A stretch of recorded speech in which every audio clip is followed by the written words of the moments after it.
12살 되시던 해에 예수님은 유월절을 지키시기 위해 마리아, 요셉을 비롯한 가족들, 그리고 거주하시던 나사렛 사람들과 함께 예루살렘에 올라가셨습니다.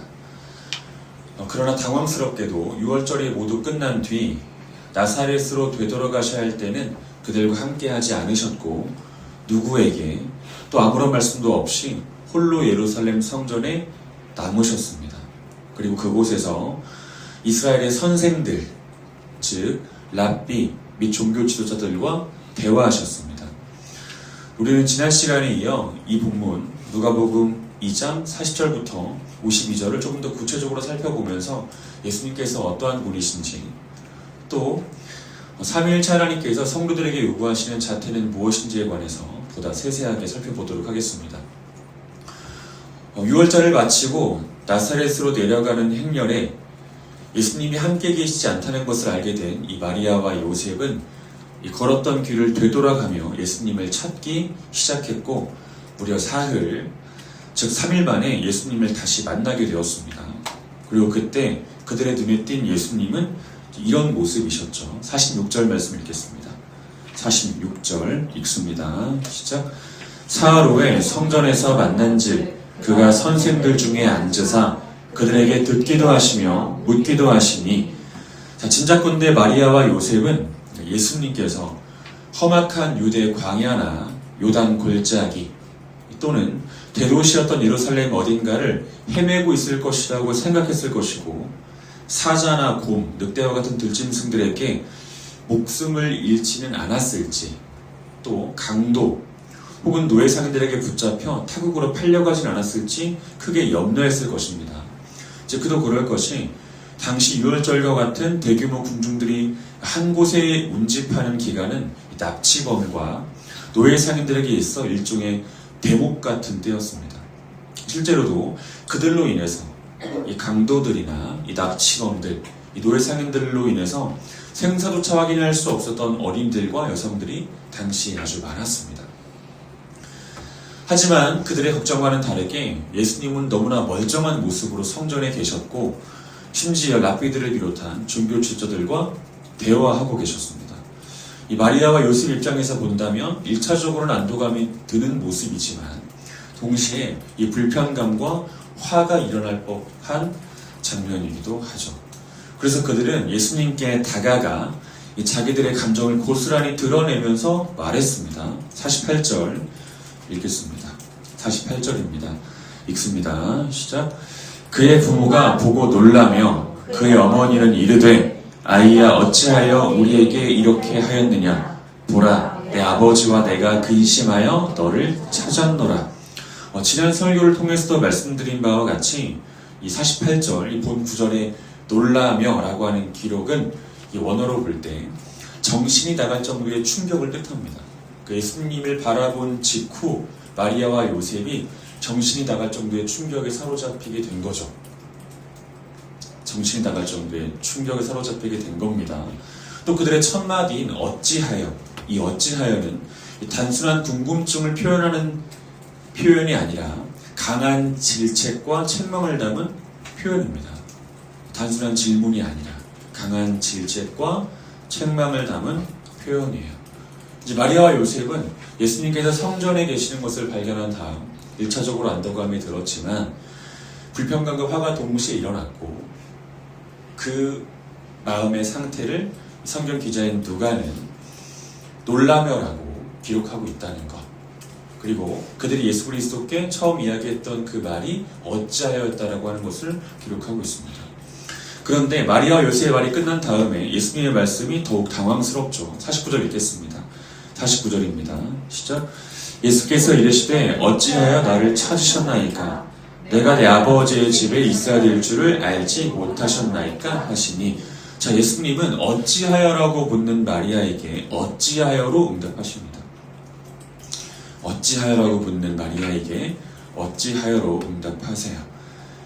자, 이것은 예수님께서 육신의 부모인 마리아와 요셉에게 이 그들의 아들로서가 아닌 메시아로서, 다시 말해서 요셉과 마리아가 여호와의 사자들에게 들었던 바로 그분으로서, 또 시므온과 안나가 예언했던 바로 그분으로서 메시아의 신분과 자격으로서 그들의 말에 응답하셨음을 뜻합니다. 조금 더 풀어 말하면 하나님으로서 그의 신자들에게 어떤 메시지를 주시는 방식으로 말씀하셨다 할 수 있습니다. 참고로 12살이 되셨던 예수님은 그 자신이 메시아라는 사실을, 즉 하나님이요 하나님의 아들이시라는 사실을 분명히 알고 계셨습니다. 자, 더불어 우리는 방금 읽은 49절이 이 본문을 해석함에 있어 또 예수님의 말씀의 의도를 파악함에 있어 너무 중요한 구절이지만 원어의 의미를 충실히 살려낸 번역이 아니라는 것을 기억해야 됩니다. 방금 읽은 49절, 이 49절이 이 본문을 해석함에 있어 또한 예수님의 말씀의 의도를 파악함에 있어 너무나 중요한 구절인데 이 원어의 의미를 충분하고 충실하게 살린 번역은 아니라는 걸 기억해야 됩니다. 결론부터 말하자면 이 방금 읽은 구절 속 내 아버지의 집, 내 아버지의 집은 헬라어로 엔 토이스 투 파트로스 무입니다. 엔 토이스 투 파트로스 무. 제가 가급적이면 설교 때 헬라어를 쓰지 않으려고 하는데 이건 중요하기 때문에 쓴 겁니다. 저 사람이 뭐 잘난 척하려고 쓴 건 아니니까. 엔 토이스 투 파트로스 무. 내 아버지의 것들이라는 뜻입니다. 내 아버지의 것들. 자, 우리가 가진 개역개정의 번역처럼 내 아버지의 집으로도 번역될 수는 있습니다. 하지만 누가복음 2장 전체의 맥락 속에서 특별히 누가복음 2장은 이 성전이라고 하는 공간이 아니라 예수님은 어떤 분이신가, 또 예수님께서는 무엇하는 분이신가에 중점을 두고 있다는 것을 감안할 때 내 아버지의 집이 아닌 내 아버지의 일이라고 번역되는 것이 더 합당합니다. 내 아버지의 일, 내 아버지의 일들로 번역하는 것이 더 합당하고 이 존 칼빈과 매튜 윈리 역시 그렇게 번역했습니다. 그리고 이러한 번역에 따른다면 예수님은 자신을 향해서 이 제어되지 않는 충동적인 감정을 쏟아내는 마리아와 요셉에게 이렇게 말씀하신 거예요. 어찌하여 나를 찾으셨습니까? 내가 내 아버지의 일들을 해야 한다는 것을 모르셨습니까? 이렇게 번역할 수 있고 이 번역이 더욱더 합당한 번역이라고 할 수 있어요. 어찌하여 나를 찾으셨습니까? 내가 내 아버지의 일들을 해야 한다는 것을 알지 못하셨습니까? 이 번역이 더 적확한 번역입니다. 자, 그렇습니다. 예수님께서 유월절이 모두 끝났음에도 불구하고 가족 및 마을 사람들과 나사렛으로 내려가시지 않은 이유는 아버지의 일들을 하셔야 했기 때문이에요. 아버지의 일들을 하셔야 했기 때문입니다. 그렇다면 예수님께서 하셔야 했던 아버지의 일들은 무엇인가? 가장 먼저 기억해야 되는 것은 본 구절 속 내 아버지의 일은 지난주에 살펴본 바와 같이 마리아와 요셉이 대표하고 있는 사람들, 마리아와 요셉이 대표하고 있는 사람들, 즉 하나님께 택하심을 입었으나 또 하나님을 받아들였다고는 하나 여전히 자기의 뜻대로 하나님을 이끌어가려고 하는 사람들, 예수님의 걸음을 쫓기보다 예수님으로 하여금 자기의 걸음을 쫓게 하려는 사람들, 또 자기 계획대로 예수님을 컨트롤하려고 하는 사람들에게 견인당하시지 않고 오히려 그들을 자기에게로 견인하시는 것, 이것이 아버지의 일입니다. 예수 그리스도를 마리아와 요셉은 받아들인 사람이죠. 그의 마음뿐만이 아니라 육체로까지 받아들인 사람들이 바로 마리아와 요셉입니다. 마리아와 요셉. 근데 이 마리아와 요셉이 예수님께 제어되지 않는 감정을 표출하잖아요. 이유는 무엇입니까? 자신들의 뒤를 따르지 않았다는 것이에요. 자신들과 함께하지 않았다는 것입니다. 자, 마리아와 요셉을 대표하는 사람들이 있습니다. 어떤 사람들을 대표하죠? 예수 그리스도를 영접했다고는 하지만, 예수 그리스도를 받아들였다고는 하지만 여전히 예수 그리스도의 걸음에 자기의 걸음을 맞추려고 하지 않고 자기의 걸음에 예수 그리스도를 맞추려고 하는 사람들, 예수 그리스도의 인도를 따라가려고 하지 않고 자기가 예수 그리스도의 인도자 되려고 하는 사람들, 자기가 예수 그리스도로 인해서 좌지우지 되려고 하지 않고 자기가 예수 그리스도를 좌지우지하려고 하는 사람들, 그런 사람들이 마리아와 요셉이 대표하는 사람들이란 말이죠. 근데 그런 사람들이 계속 예수 그리스도를 견인하려고 하는데 그들에게 견인당하시지 않고 오히려 그들을 자기에게로 견인하시는 것이 아버지의 일이라고요. 아버지의 일. 자, 표면적으로 보면 누가복음 2장에 기록되어 있는 이 장면은 그저 마리아와 요셉이 예수 그리스도를 찾아 헤맨 것처럼 보입니다. 하지만 예수 그리스도를 그들이 찾아 헤맨 것이 아니고 예수 그리스도께서 그들을 자기에게로 당기신 거예요. 이게 견인입니다. 견인. 자, 우리가 예배의 자리로 나온 것처럼 보이지만 실제로 우리는 예수 그리스도께 견인되어 이 자리에 있는 겁니다. 제가 지난주 여러분들에게 말씀을 드린 바와 같이 주일을 성수한다는 것, 이거 잘 들으셔야 됩니다. 주일을 성수한다는 것은 그저 예배의 자리에 한번 참석한다는 의미가 아니에요. 주일을 성수한다는 것은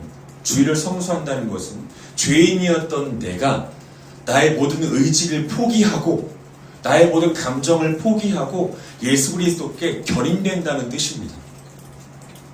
예수 그리스도께 견인된다는 뜻이에요.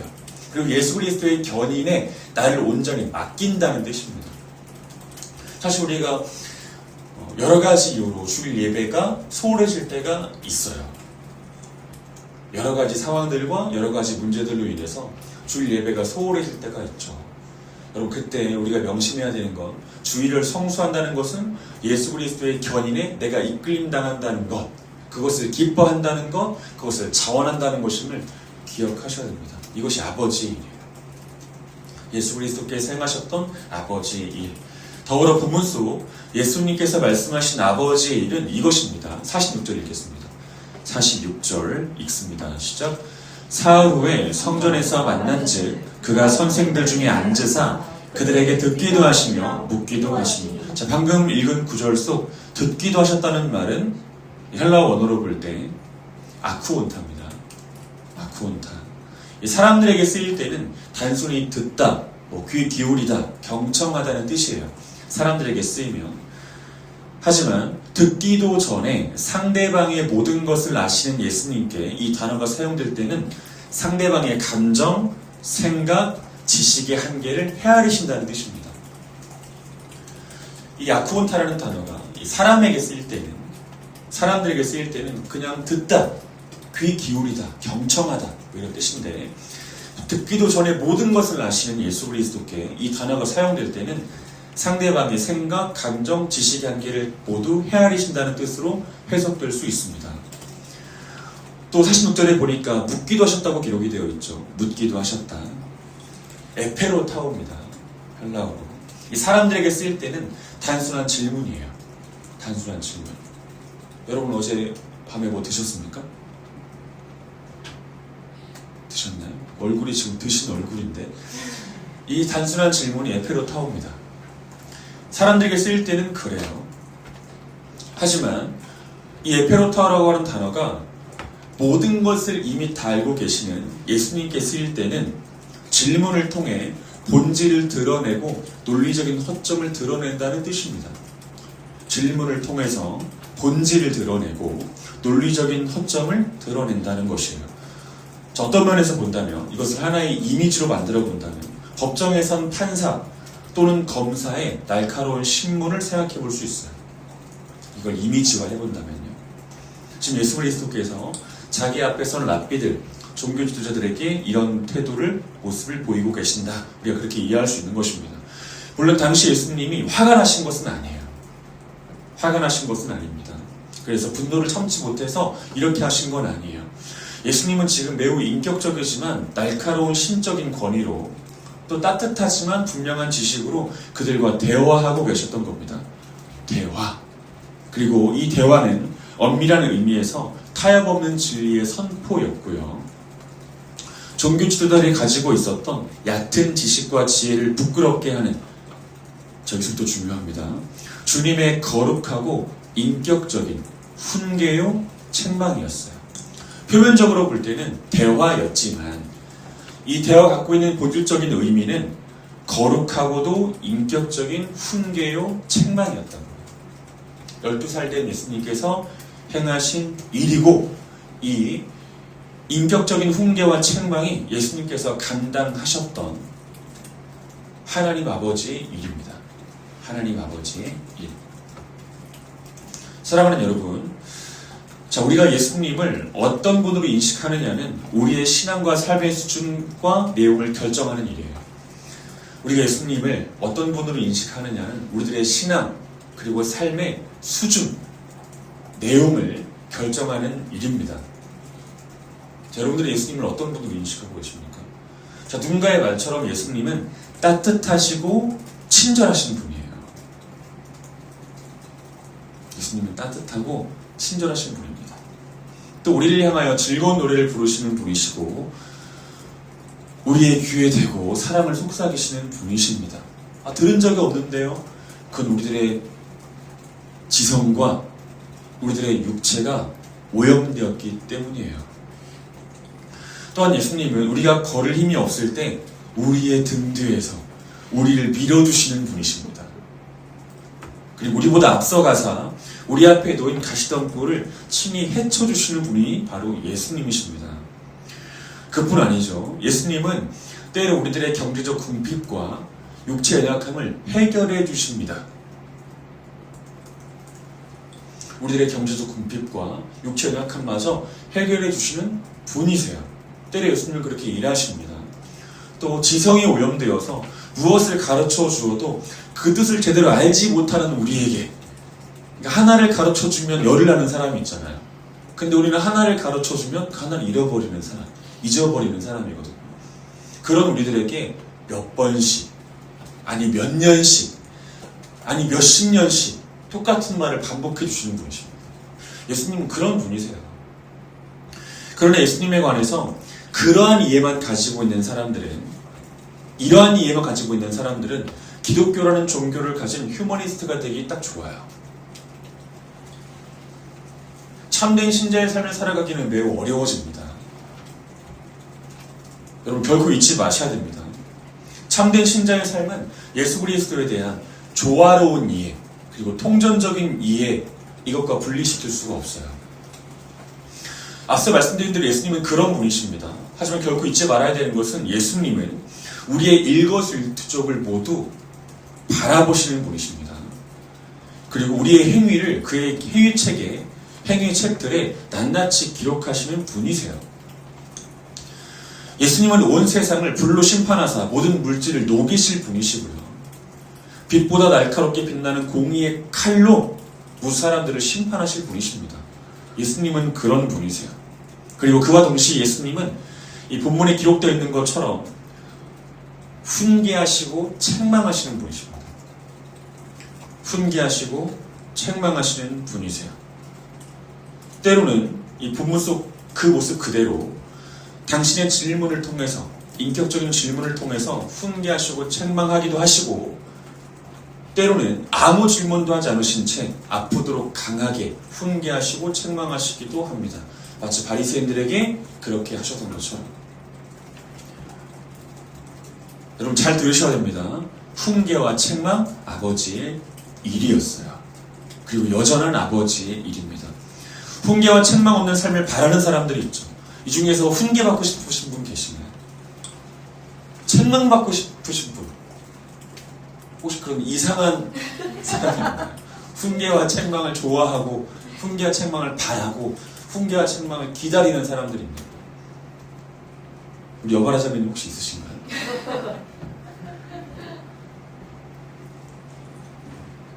그럼 훈계와 책망을 안 바라도 되는 사람은 있나요? 그리고 훈계와 책망 없는 삶을 바라는 사람들은 완전주의 또는 완전성화를 믿는 사람들이거나 자신을 신성 불가침 존재요 영역으로 규정한 사람들이에요. 그러나 여러분, 예수님은 훈계하시며 책망하셔야 되는 분이십니다. 훈계하시며 책망하시는 분이세요. 또 그러셔야만 되는 분이십니다. 왜요? 왜 예수님은 훈계하셔야 되고 왜 책망하셔야 되죠? 수많은 이유들이 있지만 제가 딱 세 가지만 말씀드려보도록 하겠습니다. 그리고 택함 받은 신자의 하나여만 말씀드려보도록 하겠습니다. 우리 마태복음 16장 23절, 누가복음 24장 25절 차례로 찾아보겠습니다.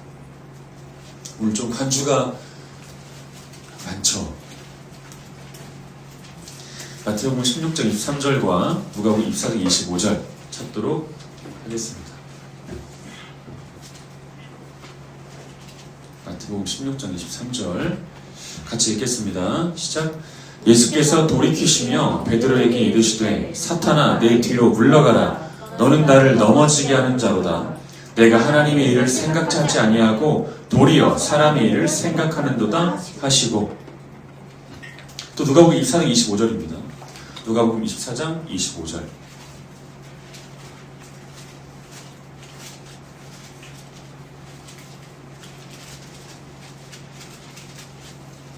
같이 읽겠습니다. 누가복음 24장 25절입니다. 읽습니다. 시작. 이르시되 미련하고 선지자들이 말한 모든 것을 마음에 더디 믿는 자들이여. 예수님께서 훈계하시며 책망하셔야 되는 이유, 다른 누구도 아닌 택함받은 신자들에게 마땅히 그렇게 행하셔야 되는 이유, 그 이유는 택함받은 신자들이 하나님의 일을 생각하지 않고 사람의 일을 생각하기 때문이에요. 하나님의 일을 생각하지 않고 사람의 일을 생각하기 때문입니다. 이게 예수님께서 마태복음 16장 23절에 베드로를 책망하신 이유죠. 하나님의 일을 생각하지 않고 사람의 일을 생각한다.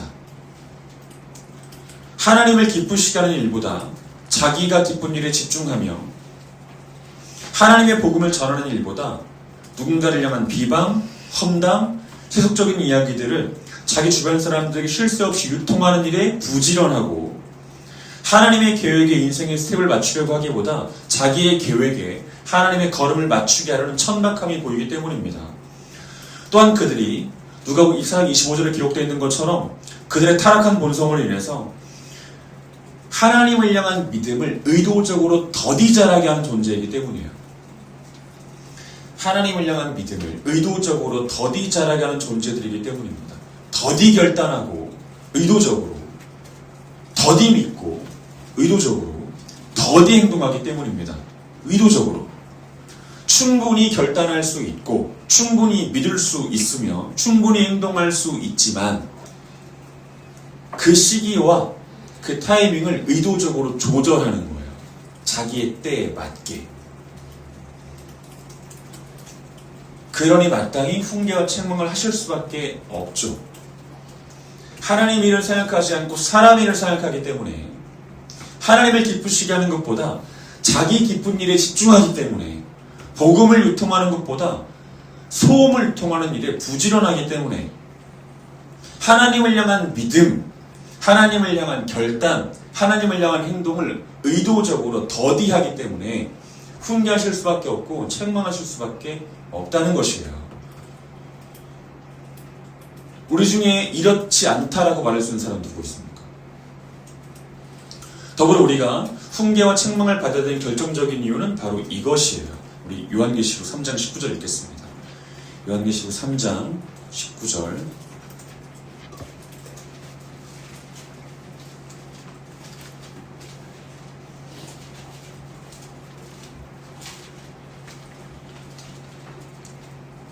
성경의 마지막 책에 있습니다. 김희든 형제님. 요한계시록 3장 19절 같이 읽겠습니다. 시작. 물은 내가 사랑하는 자를 책망하여 징계하노니 그러므로 내가 열심을 내라 회개하라. 자, 우리 주 예수 그리스도께서 당신이 택하신 이들을 책망하시고 훈계하시는 이유, 그들을 사랑하시기 때문이라고 되어 있죠. 그리고 그들을 회개케 하시기 위해서라고 되어 있습니다. 그리고 그로 말미암아 그들에게 둘째 사망, 즉 영벌이 임하지 않게 하시기 위해서입니다. 이게 바로 훈계하시고 책망하시는 이유예요. 그들을 사랑하시기 때문이고요.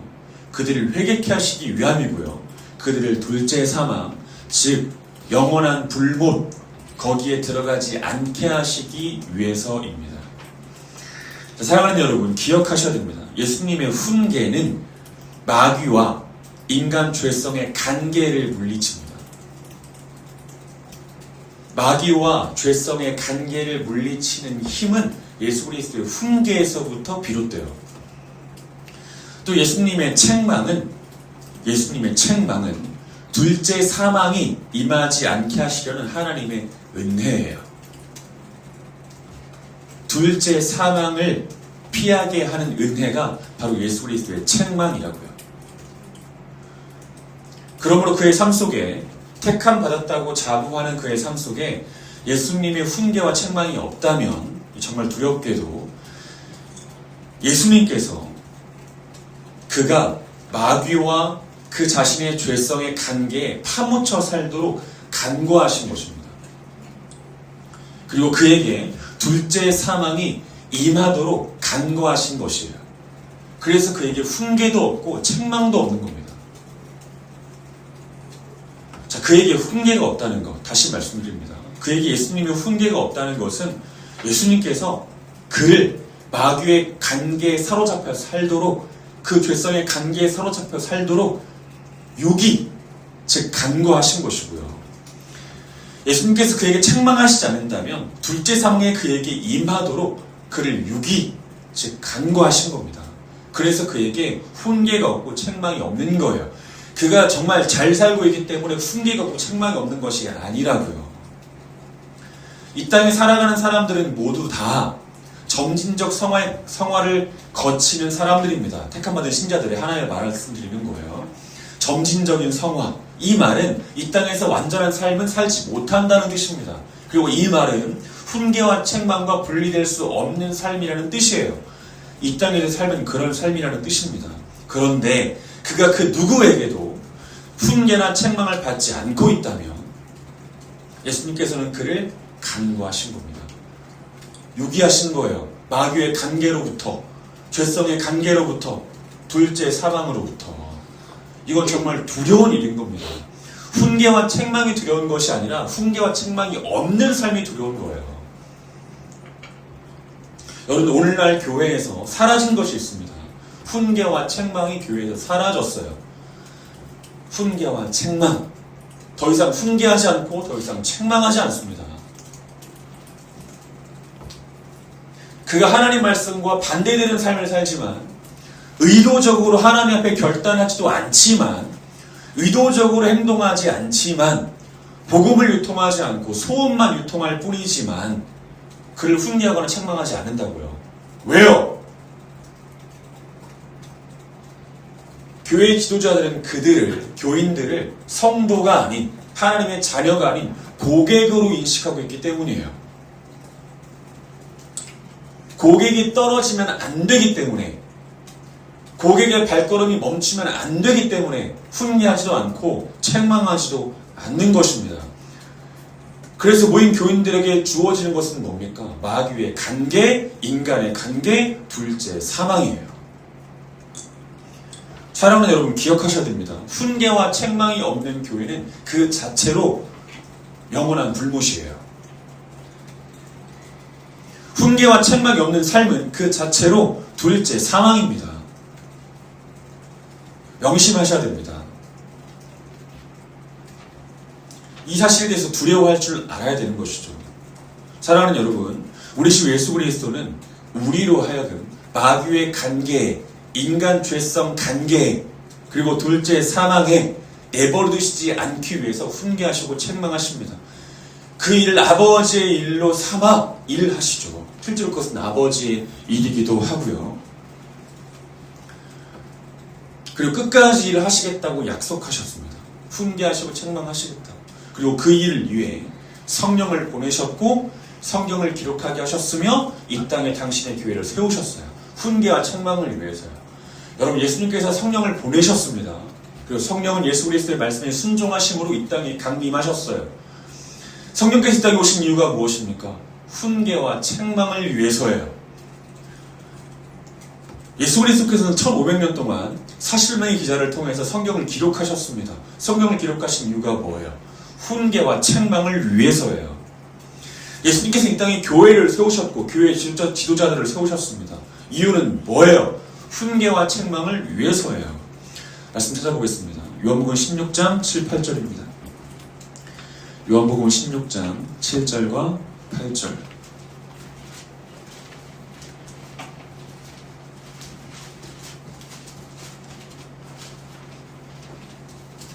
같이 읽겠습니다. 요한복음 16장 7, 8절입니다. 읽습니다. 시작. 그러나 내가 너희에게 실상을 말하노니 내가 떠나가는 것이 너희에게 유익이라. 내가 떠나가지 아니하면 보혜사가 너희에게로 오시지 아니할 것이요 가면 내가 그를 너희에게로 보내리니 그가 와서 죄에 대하여 의에 대하여 심판에 대하여 세상을 책망하시리라. 성령 강림의 목적과 이유입니다. 또 디모데후서 3장 16, 17절입니다. 성경이 주어진 목적과 이유예요. 디모데후서 3장 16, 17.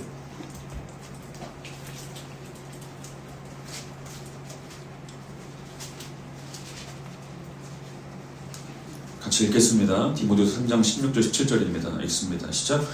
모든 성경은 하나님의 감동으로 된 것으로 교훈과 책망과 바르게 함과 의로 교육하기에 유익하니 이는 하나님의 사람으로 온전하게 하며 모든 선한 일을 행할 능력을 갖추게 하려 함이라. 성경이 주어진 이유, 교훈과 책망과 바르게 함과 의로 교육하려고 라고 말씀하고 계시죠.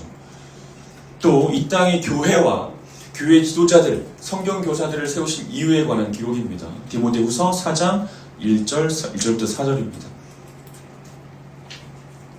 디모데후서 4장 1절부터 4절 같이 읽겠습니다. 시작. 하나님 앞과 살아있는 자와 죽은 자를 심판하실 그리스도 예수 앞에서 그가 나타나실 것과 그의 나라를 두고 엄히 명하노니 너는 말씀을 전파하라. 때를 얻든지 못 얻든지 항상 힘쓰라. 범사의 오래 참음과 가르침으로 경책하며 경계하며 권하라. 때가 이르리니 사람이 바른 교훈을 받지 아니하며 귀가 가려워서 자기의 사욕을 따를 스승을 많이 두고 또 그 귀를 진리에서 돌이켜 허탄한 이야기를 따르리라. 자, 디모데 후서는 바울의 이 땅에서의 마지막 서신입니다. 죽기 전에 쓴 서신이에요. 그의 유언과도 같은, 유언장과도 같은 의미와 효력을 갖는 것이 디모데 후서입니다. 사랑하는 아들이었던 디모데에게 바울이 목회자로 살아가야 되는 사랑하는 믿음의 아들 디모데에게 권하고 있어요. 뭐라고요? 사람들이 귀가 가려워서 자기의 사욕을 따를 스승을 많이 둔대요. 자기에게 좋은 말 해줄 사람들만 찾는다는 거죠. 나에게 좋은 말 해줄 사람들, 날 세워주고 날 인정해주고 날 칭찬해주고 괜찮다고 말해주는 사람들, 이런 사람들만 찾는다는 겁니다. 나의 삶이 무너져 있지만, 나의 삶이 형편없지만, 하나님 말씀을 전혀 따르지 않고 있지만 그래도 괜찮다고 말해주고 하나님도 이해할 거라고 말해주고 이렇게 말해주는 사람들, 귀가 가려워서 자기의 세월 들을 사람을 많이 찾는데요. 또 자기의 본성에 부합하는 말 해주는 사람들이 있죠. 인정욕구가 대단한 사람들이 있습니다. 그런데 옆에서 계속 인정해줘요. 그가 인정욕구가 대단하다는 것을 알기 때문에 계속 인정해줍니다. 그럼 그를 좋아하게 되겠죠. 관계는 깊어지게 되겠죠. 얻는 유익이 생기겠죠. 또 어떤 사람들은 마음이 늘 불안해요. 그래서 안정감 있는 말만 듣고 싶어하는 사람들이 있습니다. 계속 안정감 있는 말만 해주는 거죠. 이런 사람들을 따른답니다. 그런데 그러면 안 된다고 바울이 이야기를 하고, 그런 사람들이 보이거든 이렇게 하라고 말합니다. 범사의 오래 참음과 가르침으로 경책하며 경계하며 권하라 라고 말해요. 그가 미워서입니까? 싫어서입니까? 다시 말하지만 마귀의 관계로부터 그를 건지기 위해서 훈계하라는 것이고, 둘째 사망이 그에게 임하지 않게 하시기 위하여 책망하라는 거예요. 이것이 이 땅에 교회가 세워진 이유이고 교회 지도자들, 성경 교사들이 세워진 이유입니다. 그러므로 만약 그 교회가 이 훈계와 책망의 일을 바르게 하지 않는다면, 교회 지도자들과 성경 교사들이 일을 행하지 않는다면 그들은 직무를 유기하는 것입니다. 그들은 사명을 감당하지 않는 것입니다. 그들은 하나님의 집을 편의점으로 만드는 존재들인 거죠. 돈 내고 얻고 싶은 것을 얻고 되돌아가는 편의점이요. 때로 세일료 해주는 편의점이요. 2+1 해주는 편의점이요. 사랑하는 여러분, 이사야 9장 7절과 37장 32절, 열왕기의 19장 11절에 보면 이런 표현이 나와요. 만군의 여호와의 열심히 이를 이루신다는 표현이 나옵니다. 만군의 여호와의 열심히 이를 이루신다. 거기서 말하는 것은 무엇이냐면 구원의 서정입니다. 구원의 서정. 소명, 효력 있는 부르심이죠. 거듭남, 또 기억나는 것을 말해보세요. 연합, 칭의, 믿음, 회심, 양자됨, 성화, 영화 이런 거야. 황금사슬. 구원의 서정이요. 이 구원의 서정을 하나님이 이루신답니다. 하나님의 열심으로요. 하나님의 열심으로. 그런데 여러분, 하나님의 열심이라고 말할 때 그 열심이라고 하는 것의 상당 부분이 훈계와 책망이라는 것을 잊지 않으셔야 돼요. 구원의 수정을 이루어 가실 때 하나님은 훈계하시고 책망하심으로 구원의 수정을 이루어 가십니다. 여러분, 세상에서 가장 나쁜 부모가 어떤 부모입니까? 훈계와 책망이 없는 부모예요. 그러면 어떻게 됩니까? 자식들이 나쁜 자식들이 되죠. 더 심한 말을 하고 싶지만 그런 자식들이 됩니다. 하나님은 그런 자식들을 만드시지 않으시기 위해서 훈계하시고 책망하세요. 히브리서 말씀에 기록되어 있죠. 자녀이기 때문에 훈계하시고 책망하신답니다. 자녀가 아니면 훈계하실 일도 책망하실 일도 없다고 해요. 그러면 여러분들이 저를 비롯해서 여러분들에게 주어진 성경교사들에게 일단 바라셔야 되는 건 훈계와 책망이에요.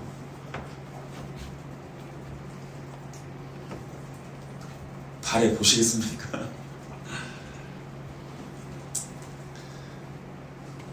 자, 이 성경은 이렇게 말하고 있습니다. 우리 잠언 6장 23절 24절 보겠습니다. 잠언 6장 23, 24절.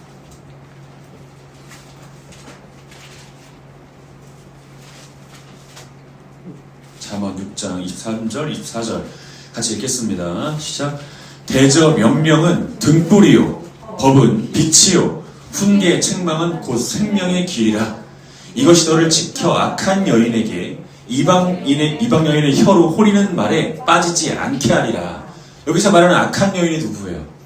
이방 여인의 혀가 뭐예요? 마귀이고요. 인간의 죄성입니다. 그리고 그들이 주는 메시지예요. 이것에 빠지지 않게 하기 위해서 훈계하시고 책망하신답니다. 대저 명령은 등불. 명령을 쫓아가면 여러분들이 살 길을 찾을 수가 있어요.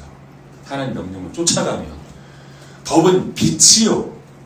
하나님의 법 아래 살아야 빛의 자녀로 삽니다. 또 훈계와 책망은 생명의 길. 훈계와 책망 없는 삶은 사망의 길로 가는 것이에요. 그리고 아주 직관적으로 성경은 이렇게 또 말해줍니다. 잠언 12장 1절. 제가 개인적으로 좋아하는 말씀입니다. 잠언 12장 1절입니다. 이건 바보도 이해할 수 있어요. 같이 읽겠습니다. 시작. 훈계를 좋아하는 자는 지식을 좋아하거니와 징계를 싫어하는 자는 짐승과 같으니라. 얼마나 직선적이고 얼마나 직관적이에요. 이거는 바보도 압니다.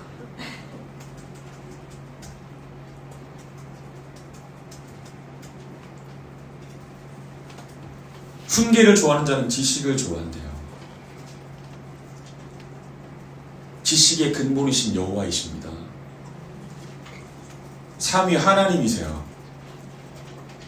이건 서로 연결되는 거죠. 삼위 하나님을 좋아하는 자는, 삼위 하나님을 사랑하는 자는 마땅히 훈계 받습니다. 그러나 삼위 하나님을 미워하는 자는 훈계도 미워합니다. 책망도 미워합니다. 그들은 곧 짐승과 같습니다. 기억하셔야 됩니다. 훈계와 책망, 인격적인 훈계와 책망, 예수 그리스도께서 감당하신 아버지의 일이에요. 이 일은 우리들에게 여전히 베풀어지는 일입니다. 기억하셨으면 좋겠습니다. 짧게 하나의 메시지를 더 전하고 설교를 맺겠습니다. 다시 본문 돌아가 볼게요. 12살 되신 예수님은 성전에서 아버지 일을 하셨습니다. 즉 종교 지도자들을 비롯한 요셉과 마리아를 자리의 기로 견인하셨고 그들에게 메시아의 능력과 권위로 인격적이면서도 경건한 훈계, 책망 베푸셨습니다. 마리아와 요셉에게도 어찌하여라고 말씀하시면서 인격적인 훈계와 책망을 베푸셨고 종교 지도자들에게도 동일하게 하셨습니다. 그러나 종교 지도자들이나 요셉과 마리아 모두 예수님의 말씀 속에 담겨있는 의미를 파악하지는 못했어요. 전적으로 부패했기 때문에, 지성이 오염됐기 때문에 이해하지 못한 것이에요. 또 그중에 어떤 이들은 예수 그리스도의 선택 가운데 있지 못했기 때문에 이해하지 못했겠죠. 그리고 요셉과 마리아는 그 말씀을 이해하지 못한 채로 예수님과 함께 나사렛으로 돌아가게 되었습니다. 그런데 그 이후의 구절들을 보면 매우 의미심장한 내용이 담겨 있어요. 우리 본문 50절, 51절 읽겠습니다. 50절, 51절 읽습니다. 시작. 그 부모가 그가 하신 말씀을 깨닫지 못하더라. 예수께서 함께 내려가사 나사렛에 이르러 순종하여 받드시더라. 그 어머니는 이 모든 말을 마음에 두니라. 자, 요셉과 마리아와 함께 나사렛으로 돌아가신 예수님은 요셉과 마리아를 순종하여 받드셨습니다. 예수님께서 나사렛으로 돌아가신 다음에 요셉과 마리아를 순종하여 받드셨다고요. 여기 다 자녀들 있죠? 다 자녀들이죠? 심지어 이무사님이랑 병기아버님도 아직 부모님이 생존해 계세요. 다 자녀들이잖아요. 예수님도 부모님에게 순종하여 받드셨는데 우리가 뭐라고? 또 이렇게 말하면 또 우리 어머니 아버지는 요셉과 마리아 같지 않습니다 라고 또 말할 수 있겠지만, 자, 예수님께서 나사렛으로 돌아가신 다음에 요셉과 마리아를 순종하여 받드셨대요. 자, 이것은 예수님께서 부모를 공경하라는 약속 있는 첫 계명, 부모를 공경하라는 약속 있는 첫 계명, 출애굽기 20장 12절, 레위기 5장 16절, 레위기 19장 3절에 기록된 그 말씀에 순종하셨다는 것을 뜻해요. 하나님 말씀에 순종하셨다, 이걸 뜻한다고요. 약속 있는 첫 계명에 순종하셨다라는 것을 의미해요. 자, 그렇습니다. 예수님은 성전에서도 아버지를 하셨고요. 나사렛에 돌아가셔서도 아버지를 하셨어요. 능동적으로요. 적극적으로요. 이 일을 행하셨습니다.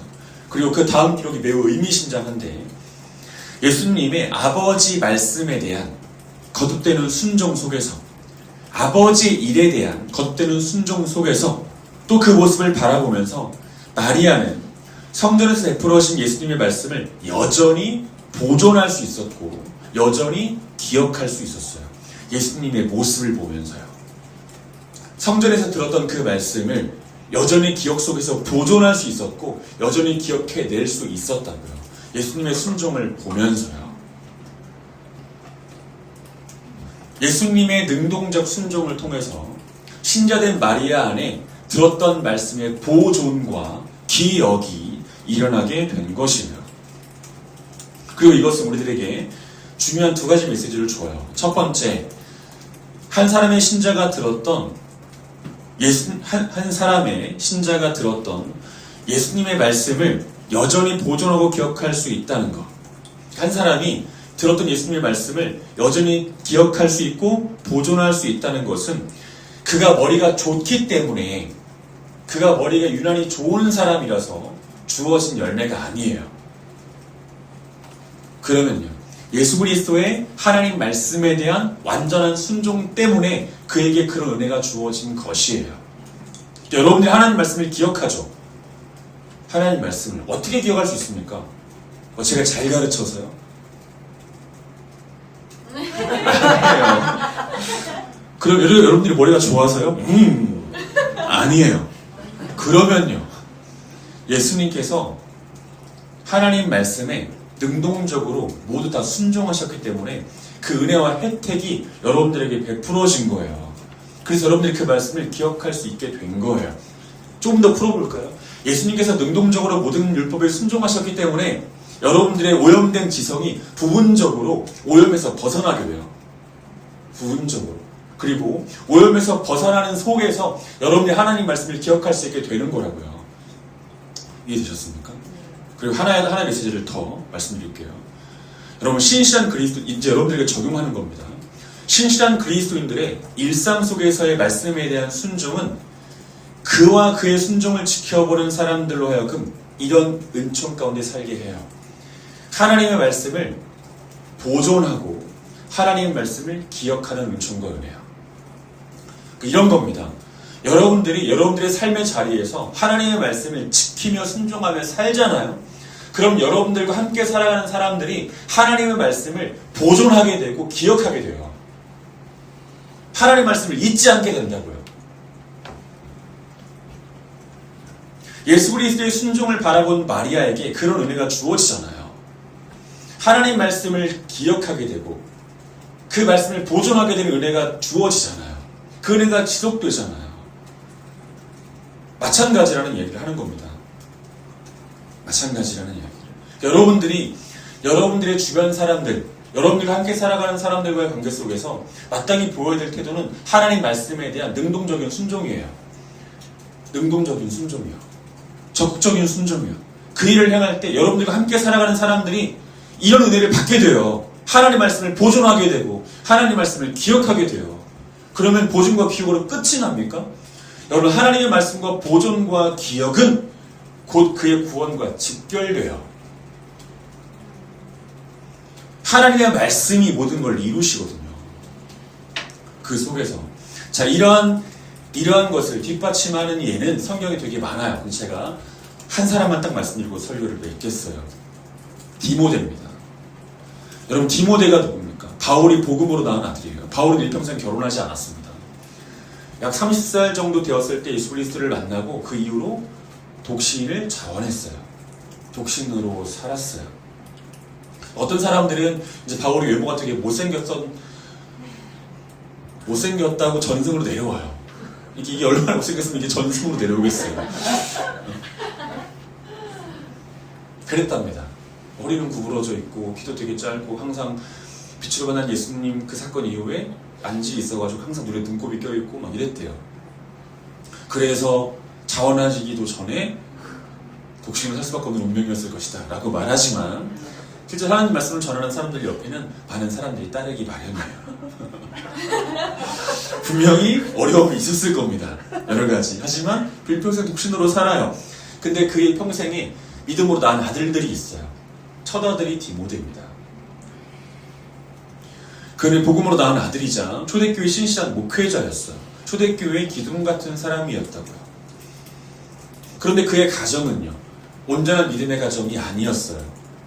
이 사도행전 16장 1절을 보면 디모데의 가정에 관해서 짧게 기록하고 있는데 제가 설명드릴 거예요. 이렇게 말합니다. 그의 어머니는 유대인이었대요. 믿는 유대 여자. 그의 아버지는 헬라인이라고 짧게 기록하고 있습니다. 그의 어머니에 관해서 소개할 때는 믿는 유대 여자라고 기록하고 소개하고 있고 그의 아버지를 소개할 때는 그냥 헬라인이라고만 소개하고 있어요. 자, 이렇게 소개하는 이유는, 이 간단하게 소개하는 이유는 분명해요. 이것입니다. 자, 디모데의 어머니에 대해서 믿는 유대 여자라고만 기록한 것은 그녀의 삶이 믿음으로만 설명 가능한 삶이었기 때문이에요. 믿음으로만 설명 가능한 삶. 그런 삶이었기 때문에 그냥 믿는 유대 여자라고만 기록한 겁니다. 그럼 그의 아버지를 헬라인이라고만 기록하고 있는데 그 이유는 뭐예요?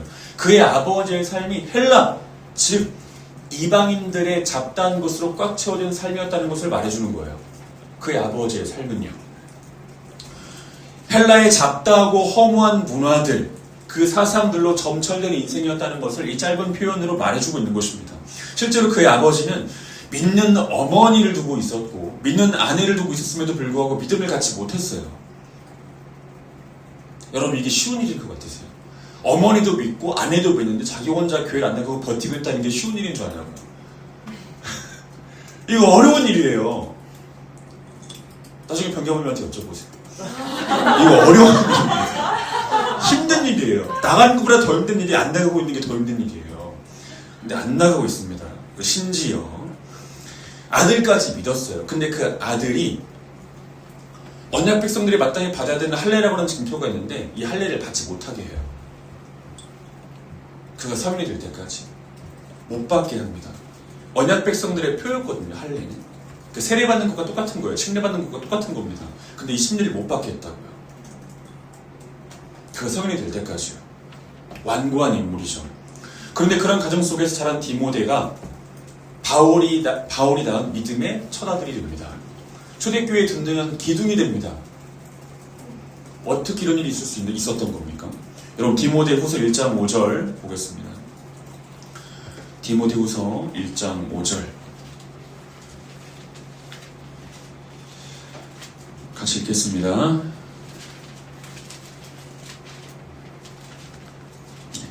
시작. 이는 내 속에 거짓이 없는 믿음이 있음을 생각함이라. 이 믿음은 먼저 내 외조모 로이스와 내 어머니 유니게 속에 있더니 내 속에 있는 줄을 확신하노라. 또 디모데후서 3장 10절 11절 보겠습니다. 디모데후서 3장 10절 11절 읽습니다. 시작. 나의 교훈과 행실과 의향과 믿음과 오래 참음과 사랑과 인내와 박해를 받음과 고난과 또한 안디옥과 이고니온과 루스드라에서 당한 일과 어떠한 박해를 받은 것을 네가 과연 보고 알았거니와 주께서 이 모든 것 가운데서 나를 건지셨느니라. 방금 읽었던 이 두 구절 속에 담겨있는 의미가 뭡니까? 하나님은 하나님의 이름 속에서 초대교회의 기둥 역할을 감당해야 되는 디모데에게 하나님의 말씀에 순종하는 세 사람, 이 세 명의 사람을 그의 인생의 고비마다 또 고비마다 붙이셨어요. 그래서 그들이 어떻게 살았는지를 보게 하셨습니다. 그들의 삶이 어떤 것인지 보게 하셨어요. 하나님 말씀을 지키며 살아가는 유니게, 로이스, 바울의 삶을 보게 하셨다고요. 하나님 말씀에 순종하는 핍박을 받으면서도 박해를 받으면서도 순교의 위협 속에서도 하나님 말씀에 여전히 순종하는 그들의 모습을 바라보게 하심으로 디모데를 그렇게 만들어 가셨다고요. 하나님 말씀을 기억하게 하시고 그 말씀을 보존시켜 주셨다고요. 사랑하는 여러분, 울더라도 순종의 씨앗을 뿌리셔야 돼요. 참으로 신실하게 그렇게 하셔야 됩니다. 많은 사람들이 질문하는데 이런 질문을 합니다. 그 부모님이 예수님을 안 믿습니다. 이 자식 새끼들이 예수님을 안 믿어요. 형제들이 예수님을 안 믿습니다. 어떻게 해야 하나요? 라고 묻습니다. 사실 너무나 간절하죠. 제가 그 마음을 모르는 바가 아니거든요. 저도 그 마음을 가지고 있기 때문에. 복음을 제시해야 됩니다. 일단은 믿음은 들음으로 생겨요. 때를 얻든지 얻지 못하든지 복음을 말해야 돼요. 그들을 정말 사랑한다면. 하지만 한 번 복음을 말하고 거듭거듭 복음을 또 말하려고 하는 것도 중요하겠지만 그것보다 더 중요한 건 한 번 복음을 말한 다음에 하나님 말씀을 지키는 우리들의 모습을 보여줘야 돼요. 그 말씀에 순종한 우리들의 모습이요. 말을 반복한다고 해서 그 말을 기억하는 것이 아니라는 것을 기억해야 돼요. 한 번의 메시지를 전한 다음 그 말씀을 지키며 살아가는 자신의 모습을 보여주는 것이 그들로 하여금 하나님 말씀을 보존, 기억하게 하는 하나님의 은혜라고 하는 걸 잊지 않으셔야 돼요. 베드로전서 2장 11절 12절에 보니까 이렇게 말씀을 기록하고 있습니다. 사랑하는 자들아 거류민과 나그네와 같은 너희를 권하노니 영혼을 거슬러 싸우는 육체의 정욕을 제어하라. 너희가 이방인 중에서 행실을 선하게 가져 너희를 악행한다고 비방하는 자들로 하여금 너희 선한 일을 보고 오시는 날에 하나님께 영광을 돌리게 하려 함이라. 이방인들 중에서 선을 행하래요. 하나님 말씀을 지키지 않는 사람들 속에서 하나님 말씀을 지키며 살으래요. 그렇게 되어질 때 그런 너희들의 모습을 보고 어떤 이들이 마지막 날에 하나님께 영광을 돌릴 수가 있대요. 또 마태복음 5장 16절에 예수님께서 이렇게 말씀하십니다. 이같이 너희 빛이 사람 앞에 비치게 하여. 여기서 말하는 빛은 선한 행실이에요. 말씀을 지키는 순종적 삶이에요. 이걸 사람들한테 보이게 하랍니다. 보이게 하래요. 비치게 하여. 우리는 막 은밀한 중에 행하죠? 하나님 말씀을 지킬 때 누가 볼까봐. 그래서 한 번도 여러분들이 하나님 말씀을 행하는 걸 본 사람이 없잖아요. 하나님 말씀을 은밀하게만 행하지 말고 사람들한테 보여주랍니다. 그래서 그 사람들이 여러분들의 착한 행실을 바라보고 하나님 아버지 앞에 영광을 돌리게 하래요. 믿음은 보여지는 것과 동시에 보이는 것이에요. 순종은 보여지는 것과 동시에 보여주는 것이에요. 그리고 그것이 곧 선교요, 전도예요. 사랑하는 여러분, 이 말씀을 기억하셨으면 좋겠습니다. 아버지의 일이 무엇입니까? 훈계와 책망이에요. 예수님께서 감당하신 아버지의 일이죠. 그렇다면 우리가 감당해야 되는 아버지의 일은 뭐예요?